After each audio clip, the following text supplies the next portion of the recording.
Well, it seems like we're live on the air. Welcome, everyone.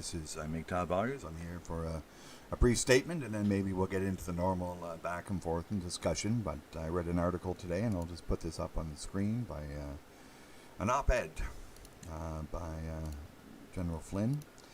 And this came via Zero Hedge, and it was from an op-ed via the westernjournal.com, which has an advertiser firewall to make you pay for the fake news, probably. I don't know. I don't read them, but most of this stuff is fake news, so why would I want to pay for it?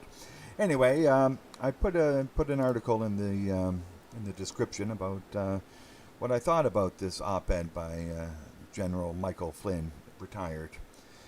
The title of the op-ed is "If We Do Not Act, 2% of the people are about to control the other 98%. And he begins with a memory, and I'll quote General Michael Flynn. "I was once told if we were not careful, 2% of the passionate will control 98% of the indifferent, 100% of the time. The more I've thought about this phrase, the more I believe it. There is now a small group of passionate people working hard to destroy our American way of life." So that was his quote, and the first thing that popped into my mind was, is General Flynn living on planet Z? There is no American way of life left. It has been destroyed, and the silent majority are not silent because they are confident in the American way of life continuing, but are silent because they are demoralized. Most Americans know that this 2% are radical and are extreme, but some, if not most, of what they are demanding is not extreme, but is a demand for the American way of life that older Americans once mostly knew. In short, most of these demands are for an end to the war against the people of America that the government of America has waged at least since the United States Presidential Executive Order signed on April 5th, 1933, which stole Americans' gold. And so I'm going to ask a question about the American way of life to Americans and others who know of America. Does any of the below count as, quote-unquote, the American way of life? The police have become militarized. Endless wars of foreign regime change. Half the United States governments consider smoking half the United States state governments consider smoking a joint sufficient for pulling a gun and sending a man to jail, and half does not. Civil forfeiture, eminent domain, debt slavery of the youth, secret FISA courts, the legal denigration of men in marriage, families, and divorce.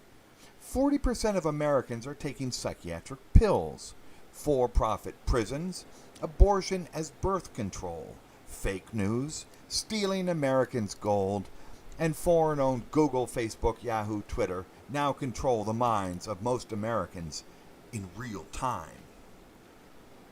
Is this America? Is this the American way of life? Well, Americans are demoralized not because the 2% are absolutely correct, but because General Flynn, as a prominent figure, is so stupid to gaslight Americans, trying to make them think that the American way of life is not already destroyed. General Flynn provides no hope of returning to the American way of life in any semblance of what the Founding Fathers had in mind.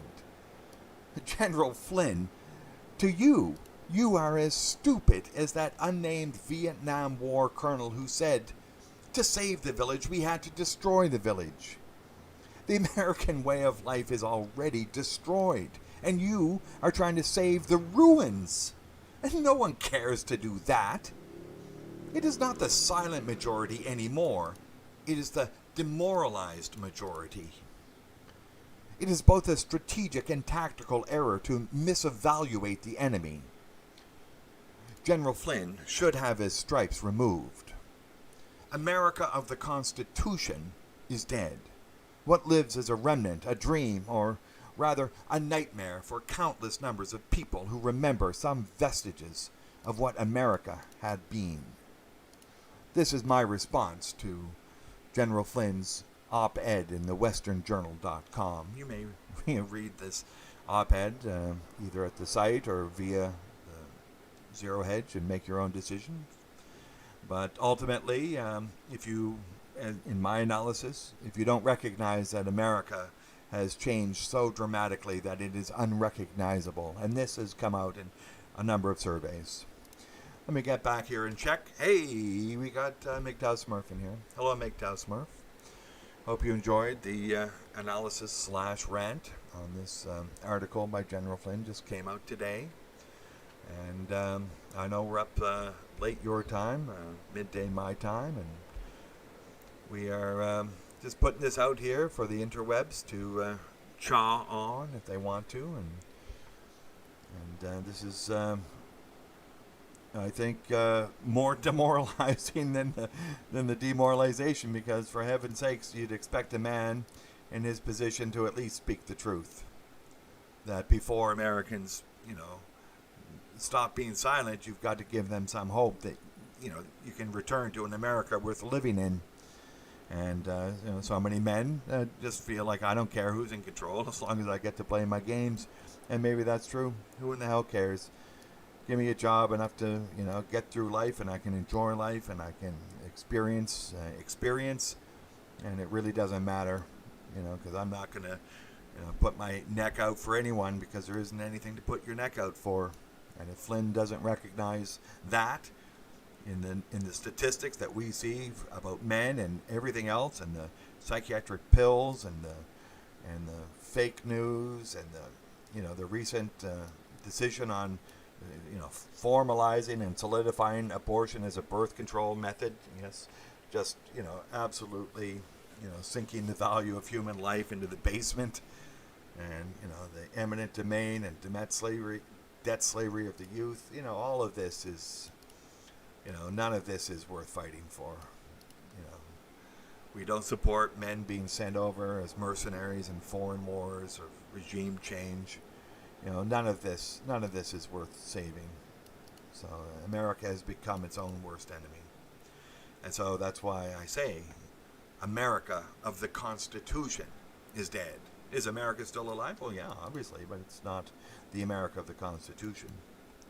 I look back at the Founding Fathers, and I'm thinking, you could ask them, right, like a journalist or something coming up to Thomas Jefferson, asking him, hey, Tommy Jefferson, what do you think about for-profit prisons? Should that be put in the Constitution? And Jefferson would say, yeah, by all means, put those for-profit prisons in there. That's a good way to ramp up the corruption. We'll get judges, getting kickbacks. Yeah, do that. And maybe Benjamin Franklin's asked on whether they should establish secret FISA courts. And Benjamin Franklin would say, yeah, do that. Yeah, we want secret courts. That's what we want in America. Secret courts. And, Hamilton, established the first, financial system for the United States, asked about civil forfeiture. Oh, yeah, by all means. Yeah, just take people's money. Yeah, make them, go through hoops and spend lots of money to get it back. Yeah, just stop them on the streets and take the $20. Yeah.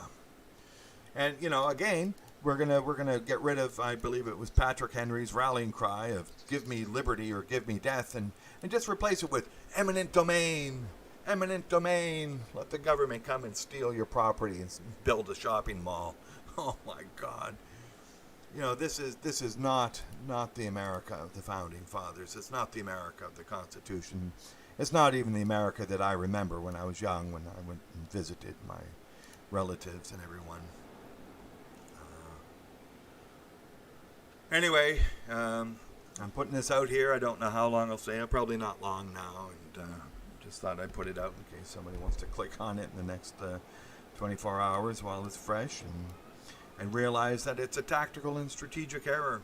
Either you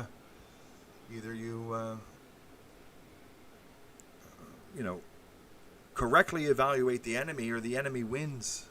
Look at Sun Tzu. You need to have the moral law. It's the first of the 5 factors. It's the moral law, which means you're on the right. And if you gaslight people trying to tell them they're fighting for America when America's in ashes, they should be fighting to return America to accountability, to responsibility, to a government that is of the people, by the people, but mostly for the people, and not which arrests them and throws them in jail for, possession of half a gram of a synthesized plant, for God's sakes.